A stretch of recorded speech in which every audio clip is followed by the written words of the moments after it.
Et bonjour à tous, je vous retrouve au potager pour une nouvelle vidéo. On va parler encore de l'arrosage au jardin, hein. C'est vrai, décidément c'est la thématique de l'année. Et comme je vous ai pu déjà le dire, cette année en fait j'ai arrosé avec l'eau du robinet. Alors les années précédentes normalement on avait un forage, on avait un droit de puisage en fait sur le forage du voisin. Mais le puits est tombé en panne, la pompe est tombée en panne, donc cette année j'ai dû arroser avec l'eau du robinet. Et je me suis dit que ça pourrait être intéressant de faire le point un peu sur la facture d'eau que je viens de recevoir pour mon arrosage au potager cette année. Et puis on va faire un peu le point là-dessus, de savoir si ça vaut le coup d'arroser avec l'eau du robinet, et si ça vaut le coup de faire tout un pataquès autour de cette histoire d'arrosage. Alors voilà, bon, je vous montre la facture, hein, juste les chiffres, hein, vous n'avez pas besoin d'avoir tout le détail de la facture, mais juste les chiffres. Donc c'est du 24 août de l'an dernier au 24 août de cette année que les relevés ont été faits. Et on a une consommation annuelle de 74 mètres cubes sur toute la consommation de la maison. Donc là-dessus, j'ai rempli 2 fois la piscine de 10 mètres cubes, donc il y a déjà 20 mètres cubes qui sont partis dans la piscine. Plus j'estime en gros qu'on a une consommation personnelle de 25 mètres cubes environ. Alors tout ça c'est à la louche, hein, c'est les chiffres à la louche, mais vous verrez que ça change pas grand-chose quand même au calcul final. Ce qui laisserait en fait 22 mètres cubes qui auraient été utilisés pour le potager, pour arroser, puis c'est assez cohérent avec en gros l'utilisation que j'en ai fait. Donc pour une consommation totale de 74 mètres cubes sur l'année, voilà, donc 22 mètres cubes pour le potager. Alors ici j'ai un assainissement individuel, une fosse septique. Donc vous savez, sur les factures d'eau, vous payez l'abonnement à l'eau et après pour chaque mètre cube d'eau, vous allez payer une partie du prix qui va être le prix de l'eau, son acheminement, et une deuxième partie qui va être le prix de l'assainissement de l'eau. Et donc dans mon cas, comme on a un assainissement individuel, on ne paye que la moitié en fait du prix que pourraient payer des gens qui sont branchés sur le tout à l'égout. Donc voilà, ça change pas mal la donne, ce qui fait que tout compris, en additionnant toutes les différentes parties du prix, ici on arrive à un mètre cube d'eau à 1,34 € le mètre cube, ce qui est très raisonnable, sachant que la moyenne en France est de 4,14 € le mètre cube, et ça peut monter jusqu'à 8-9 € le mètre cube selon les endroits. Donc vous voyez, nous on paye vraiment l'eau pas cher du tout, et donc voilà, forcément pour mes calculs à moi ça va jouer, ce sera pas forcément la même chose pour d'autres personnes, donc c'est vraiment à prendre en compte, c'est vraiment le premier chiffre à prendre en compte, c'est combien vous coûte le mètre cube, sachant que dans certaines régions, si vous passez certains seuils, le prix se met à augmenter, les premiers mètres cubes coûtent moins cher, et puis au fur et à mesure que votre consommation augmente, le prix au mètre cube augmente, mais là nous on est resté, avec 74 mètres cubes, on est resté sous le seuil qui ferait que on passerait en consommation dont le tarif serait augmenté. Donc on a une consommation jusqu'au 24 août et j'ai continué à arroser un peu en septembre. Là depuis fin septembre j'ai quasiment plus arrosé, si j'ai arrosé un petit peu aujourd'hui, mais vraiment pas grand chose. Donc je vais arrondir mes 22 mètres cubes d'eau pour le jardin, je vais les arrondir à 25 mètres cubes, voilà, pour avoir des calculs plus simples et puis pour rajouter du coup l'eau qui aurait manqué après. Mais bon, de toute façon je pense que je compte très large là. Qui plus est, on a eu une année vraiment particulièrement sèche, hein, parce que j'arrose pas quand il y a eu des bonnes pluies, quand j'ai 20-30 mm au pluviomètre, hein, je vais pas aller m'embêter à arroser le jardin. Et là cette année on a eu quasiment de juin, juillet, août, septembre, quasiment pas d'eau. Là en octobre il pleut toujours quasiment pas, on a dû avoir, je sais pas moi, quelque chose comme entre 50 et 100 mm depuis début juin, donc c'est vraiment très très faible. Et voilà, du coup je peux pas me reposer sur la pluie, et il a fallu que j'arrose quasiment toutes les semaines de l'été, avec un été particulièrement chaud en plus. Donc voilà, une année plutôt de sécheresse. J'ai calculé en gros que environ entre mon arrosage automatique sur mes bâches, plus après le fait que j'arrose à la main les bacs potagers, je suis en gros à 2 mètres cubes par semaine d'arrosage de tout le potager, hein, un potager qui fait 170 mètres carrés, 2 zones cultivables, un peu moins parce qu'il y a certaines zones que j'ai pas cultivées, enfin disons que 160 mètres carrés, 2 zones vraiment cultivables sans compter les allées. Et pour ça j'utilise 2 mètres cubes par semaine pour arroser. Et ce de début juin à mi-septembre, donc ça fait en gros 15 semaines. Voilà, 15 semaines x 2, ça fait 30 mètres cubes. Et puis il y a quand même quelques semaines où il a plu, donc j'ai moins arrosé. Voilà, et j'arrive du coup à mes 25 mètres cubes environ, hein, à la louche. Donc 2 mètres cubes par semaine pour 150-160 mètres carrés de surface vraiment cultivée. Vous voyez, il n'y a pas besoin non plus d'aller mettre des dizaines de mètres cubes et d'arroser en permanence. Sachant que j'arrose en plus une fois par semaine. Alors j'ai la chance d'avoir un sol argileux qui garde très bien l'eau. Alors autant ça me complique vraiment la donne pour cultiver. Et c'est un peu ça qui est une des grosses raisons qui fait que je fais des bacs de culture. Mais en même temps, ça me permet de garder vraiment bien l'eau au jardin. Ça fait une belle réserve d'eau, une belle réserve utile. Et sur cette partie-là, du coup, j'ai moins de complexité que des gens qui seraient dans des sols très sableux, très calcaires, drainants, genre de choses. Là, pour le coup, j'arrose une fois par semaine, ça suffit amplement aux cultures. Et il y a quand même des périodes de sec, c'est-à-dire que l'eau descend rapidement en profondeur avec les bacs. On en parlera dans la prochaine vidéo.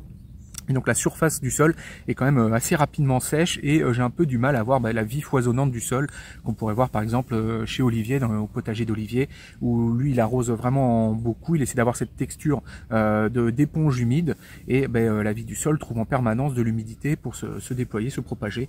Moi j'ai quand même un sol qui reste relativement sec puisque comme je vous dis 2 mètres cubes par semaine pour 150 mètres carrés, ça sèche quand même relativement vite et le sol dans les premiers centimètres est vite très sec. En plus, j'utilise beaucoup ce compost de déchets verts qui est très drainant, très séchant, qui vient pas non plus aider à ce que le sol soit bien humide. Mais ça n'empêche pas que je fasse de belles récoltes. Je suis à plus de 400 kg de récolte cette année sur le potager. Et c'est pas fini, il y en a encore à venir. Je pense que je vais finir autour des 450 kilos, j'imagine, quelque chose comme ça. J'ai encore toutes les patates douces à ramasser, j'ai encore pas mal de courges, les carottes, il y a du chou chinois qui arrive, des navets, des betteraves, il y a encore pas mal de tomates et de poivrons là que je ramasse. Donc ouais, je pense que je vais arriver facilement à 450 kilos sur l'année. Voilà, et donc 450 kilos pour 25 mètres cubes utilisés au jardin, soit en gros au prix que je vous ai dit de 1,34 € le mètre cube, ça nous fait du 34 € de consommation d'eau pour mon année de potager pour ramasser 450 kg de légumes. Et donc j'ai 34 €, la valeur estimée en gros de la récolte ça va être autour de 1050-1100 €, et donc ça me fait, j'avais fait les calculs un peu à côté, voilà, ça me fait 3% de la valeur de la récolte, ce qui est vraiment pas grand chose. Et si je compte en bio, alors pour compter en bio généralement on rajoute 80% au prix des légumes conventionnels, c'est-à-dire que ma récolte en gros à 1100 €, elle va passer à 1900, quasiment 2000, et là je suis plus qu'à 1,7% du prix de la récolte qui est la facture d'eau.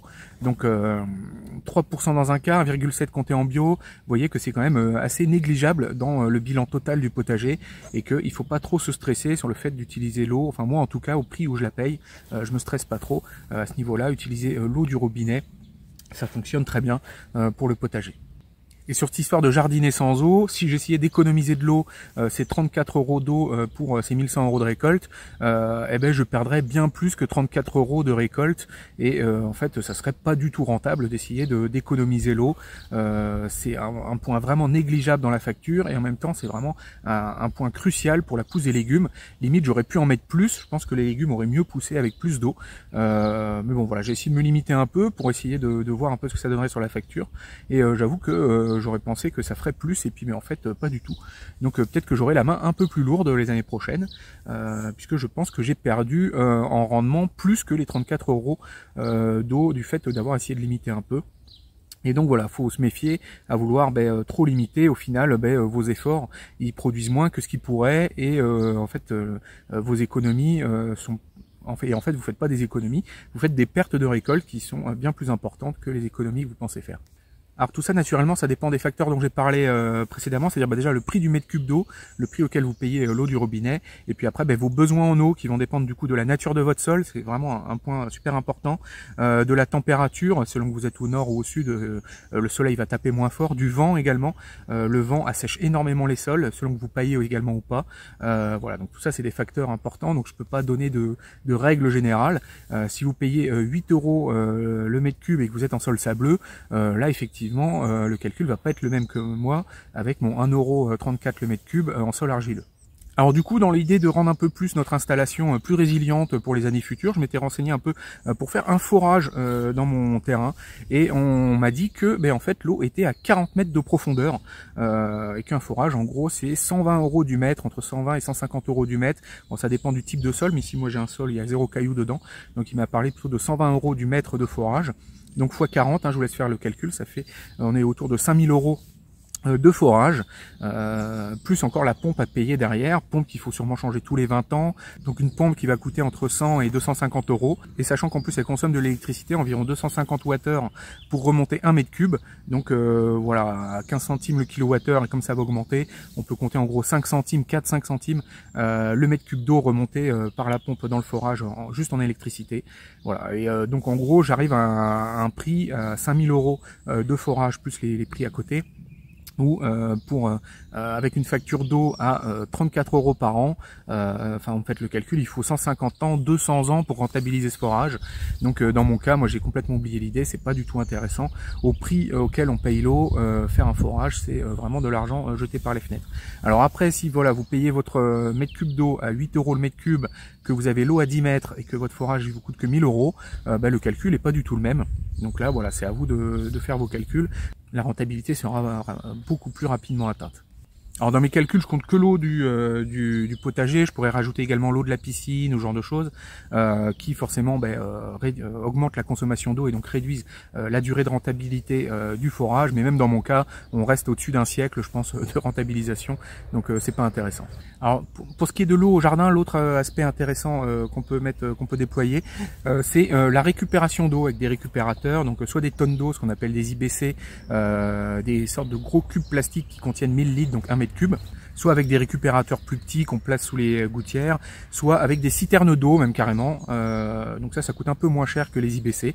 Alors il revient en gros à peu près 1 € les 10 litres de stockage, et avec les prix qui s'envolent ces derniers temps, c'est plutôt 1,50 €. Là moi je viens de commander 3 IBC, ils m'ont coûté 150 € pièce, des IBC neufs avec le cerclage en fer autour.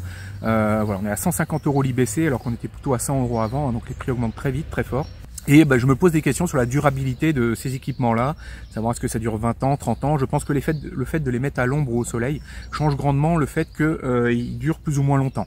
Enfin, quoi qu'il en soit, voilà, un IBC, comme je vous ai dit, 1 € les 10 litres de stockage, donc 100 € le mètre cube, voire même plutôt 150. Et là, vous voyez, j'en ai commandé 3, donc ça va me faire 3 mètres cubes de capacité de stockage pour 450 €. Et on voit tout de suite la problématique en fait des IBC, c'est-à-dire que mes 3 mètres cubes, ils vont me permettre d'arroser en gros pour 1 semaine et demie le potager. Donc s'il ne pleut pas pendant 1 semaine et demie, je peux arroser éventuellement avec les IBC et les cuves, mais au bout d'1 semaine et demie, les cuves sont vides et s'il pleut pas, j'ai plus d'eau. Et c'est donc la grosse problématique, c'est qu'on a maintenant des grosses périodes de sécheresse très longues où il pleut pas pendant une très grande période. Et donc si on veut uniquement arroser à la récupération d'eau de ce qu'on aurait récupéré en hiver, ça demande des capacités de stockage assez énormes, puisque là comme je vous ai dit on a eu quasiment 15 semaines d'affilée sans eau. Je pense que s'il a dû pleuvoir quand même de quoi arroser 2-3 semaines, mais enfin donc du coup il m'aurait fallu 12 semaines de stockage d'eau pour pouvoir traverser toute la saison uniquement sur la récupération à 2 mètres cubes par semaine. Ça veut dire qu'il m'aurait fallu quasiment 25 mètres cubes de capacité de stockage d'eau, de récupération d'eau pour traverser toute ma saison. Donc je suis pas du tout dans ces quantités-là et c'est pas du tout ce que je vise. Donc en fait la récupération d'eau je la vois vraiment comme une sorte de sécurité au cas où, là par exemple avec les sécheresses qu'on a eu, il y a un moment ils ont commencé à mettre des restrictions d'eau. Donc dans le cas où effectivement on commence à être limité sur l'approvisionnement en eau, on peut également imaginer par exemple des pannes d'électricité qui font que l'eau n'arrive plus, des choses comme ça. On peut également imaginer, je sais qu'il y a des endroits où carrément l'eau s'est tarie, hein, c'est arrivé. Alors nous ici dans notre région, je suis pas trop inquiet de ça, mais il y a des endroits où ça peut arriver. Donc la récupération d'eau, faut plus voir ça comme une sécurité et a priori je suis pas parti pour l'utiliser. Je vais continuer à arroser du coup avec l'eau du robinet. Mais au cas où, je m'installe quand même une petite capacité de récupération d'eau de 3 mètres cubes, par sécurité, histoire de pouvoir basculer sur un mode dégradé, dans le cas où l'eau du robinet commence à être rationnée ou qu'on peut avoir des problèmes dessus. Alors sur cette histoire de récupération d'eau, forcément ça dépend de vos besoins en eau, hein, parce que là comme je vous ai dit, moi j'ai besoin de 2 mètres cubes par semaine, et voilà, donc il me faudra une capacité de 25 mètres cubes, sachant que j'ai un potager de 160-170 mètres carrés cultivé, donc avec les allées, je serais plutôt autour de 250-300 mètres carrés de potager. C'est un potager extrêmement grand par rapport à ce qui se pratique par la grande moyenne des gens. Je crois que c'est en gros moins de 5% des gens qui ont des potagers aussi grands que ça. Donc une personne sur 20, donc vraiment moi je suis plutôt l'exception. La règle, les 3/4, enfin j'avais vu une étude qui disait qu'en gros les 2/3 des gens ont moins de 50 mètres carrés de potager. Donc voilà, on peut imaginer du coup des besoins en eau qui sont 4 fois moindres que ce que moi je peux avoir. Donc on arriverait sur des besoins en eau qui seraient de 4-5 mètres cubes pour faire l'année, disons 6. Et là, on peut envisager éventuellement effectivement de se mettre un stockage qui permet de traverser toute l'année quand on a un petit potager. Alors voilà, après ben voilà, c'est pareil, il faut faire vos calculs, c'est à vous de compter vos besoins en eau en fait pour traverser l'année, et puis ben, de voir si effectivement vous pouvez vous mettre une récupération d'eau qui vous permette de vraiment sécuriser votre arrosage à l'année. Et puis il faut qu'il pleuve quand même également avec une surface de collecte suffisamment importante pour remplir eh bien, en fait tous ces bacs, sachant qu'il faut les remplir à partir du moment où les grosses gelées sont passées, parce que j'ai lu qu'il fallait vider en fait les récupérateurs d'eau en hiver antigel très fort pour éviter que ça s'abîme. Alors ça, j'en suis pas certain, j'ai lu ça, mais bon, on lit un peu tout et son contraire, mais ça paraîtrait un peu logique de devoir vider ces récupérateurs en hiver, ce qui veut dire que du coup, il faut arriver à collecter toute la réserve d'eau à la remplir entre la fin des premières gelées et puis le moment où on arrose, donc généralement au printemps, et c'est là qu'il faut qu'il pleuve beaucoup pour pouvoir remplir, et après pouvoir traverser toute la période sèche de l'année. Alors même si on traverse qu'une partie, ça peut être intéressant si on est à 8 € le mètre cube. Sur une dizaine d'années, il est rentabilisé puisqu'il suffit de le remplir et de le vider une quinzaine de fois en gros pour le rentabiliser à 8 € le mètre cube. Donc là voilà, toujours pareil, c'est à vous de faire vos calculs, de savoir si c'est intéressant. Moi dans mon cas, voilà, avec la facture d'eau assez ridicule à laquelle je suis arrivé, j'en arrive au calcul que c'est pas intéressant et que je me mets une réserve d'eau quand même juste par sécurité. C'est plus une réserve de sécurité que vraiment une réserve pour faire des économies. Alors pour ce qui est de l'avenir, a priori les prix vont monter, hein, on peut en être à peu près certain. Mais même moi dans mon cas, il faudrait vraiment qu'il monte vraiment beaucoup pour que ça soit intéressant pour comme envisager de passer sur autre chose que l'arrosage à l'eau du robinet. Après, comme je vous ai dit, il y a quand même une démarche également peut-être d'avoir des stocks de sécurité. Ça peut être quelque chose d'intéressant à envisager, quand bien même votre eau serait pas chère, voire même gratuite. Essayer d'avoir plusieurs sources d'approvisionnement en eau possible. Et enfin, bon, c'est pas tellement le sujet de la vidéo, mais il faut savoir également que l'eau du robinet est chlorée et qu'en plus elle est très froide et que vous pouvez, pour que ça soit plus agréable pour vos plantes, la faire transiter par une sorte de bassin de stockage. Alors moi j'ai un grand seau que je remplis et après j'arrose le potager avec des arrosoirs et l'eau du coup transite par ce seau et elle peut se réchauffer un peu et perdre un peu son chlore. Normalement en 24 heures l'eau a perdu son chlore, donc ce bassin je le remplis. Faut penser également à avoir un couvercle pour le couvrir contre les moustiques, pour éviter voilà que les moustiques viennent se mettre dedans. Alors après, si vous le videz vraiment assez rapidement, le seau, ça peut être également un moyen de se débarrasser des moustiques puisqu'ils vont pondre dedans et puis après les larves vont être aspirées quand vous allez arroser et du coup les moustiques vont perdre leurs œufs pour rien et ils vont pas réussir à se reproduire. Donc ça peut être également un moyen de limiter la quantité de moustiques. Mais si par contre l'eau reste longtemps comme ça stagnante dans votre seau, n'hésitez pas à le couvrir. Et donc voilà, c'est la conclusion de cette vidéo. 34 € de facture d'eau à l'année pour un potager de 160 mètres carrés. Voilà, donc je pense que moi dans mon cas, vraiment il faut se détendre sur ces histoires d'arrosage et de non-arrosage. On est dans des prix qui sont négligeables par rapport à la valeur de la récolte. C'est à peine l'épaisseur du trait. Donc moi je vais vraiment me détendre là-dessus, voire même avoir la main un peu plus lourde sur l'arrosage pour essayer d'augmenter encore plus les récoltes. Si j'augmente l'arrosage de 50%, et que je dépense 17 € de plus en eau, je récolterai sûrement pour bien plus que 17 € de légumes supplémentaires. Voilà, donc je vous rappelle, vous pouvez me retrouver sur la plateforme Terra Potager là avec toute la bande, le site que moi je développe la partie logicielle du site avec la gestion du jardin, le calendrier, tout ça. On travaille beaucoup à la refonte graphique du site, on en reparlera prochainement. Je vous rappelle également que vous pouvez me retrouver dans mon livre un potager super productif où j'essaie de vous faire part de mes 10 ans d'expérience en potager et puis de cette manière que j'essaie d'essayer de m'inspirer de la manière dont travaillent les maraîchers et d'avoir une approche productiviste, chiffrée, dans le but de vraiment récolter de la quantité, surtout dans l'idée d'avoir un potager qui soit avant tout productif, avant toute chose. Et enfin, ça fait longtemps que je vous en ai pas parlé, d'ailleurs j'arbore un de ces magnifiques t-shirts. Vous pouvez me retrouver également les petits goodies qu'on avait fait avec Anaïs, très bonne amie à moi qui était avec moi dans les cours de japonais à l'époque où je prenais les cours de japonais, avec la petite marque qu'on avait lancée qui s'appelait Zasso, qui veut dire mauvaise herbe en japonais. Et voilà, des petits goodies avec les graphismes faits par Anaïs. Alors ça, voilà, ça c'est un mug comme on l'avait fait. Alors là j'ai un t-shirt. Allez, j'ai un truc à faire. Là je fais le marchand de tapis. Voilà, regardez ça. Un autre beau t-shirt avec. Je pense que c'est le même graphisme que celui. Je pense que c'est le même graphisme que celui-là. Donc voilà, je vous mets les liens de tout ça en description. Alors je vous cache pas que c'est un peu cher. Hein, on passe par une sorte de boutique qui permet de faire ce genre de d'objet là. Nous on touche une commission qui est relativement faible. Je crois que les t-shirts ils sont à 25 € et nous on doit toucher genre 5 € par t-shirt qu'on se partage moi et Anaïs, donc c'est vraiment pas pour faire fortune. C'est surtout le fabricant de t-shirts qui gagne plein de sous. Mais voilà, c'est des petits goodies sympas et on s'était donné du mal voilà, sur les graphismes, surtout Anaïs. Et voilà, l'idée c'était de faire des sortes de petits bonhommes qui vivaient au potager. Donc voilà, n'hésitez pas à aller jeter un œil. Et puis moi il me reste plus qu'à vous dire à bientôt pour une prochaine vidéo, à bientôt.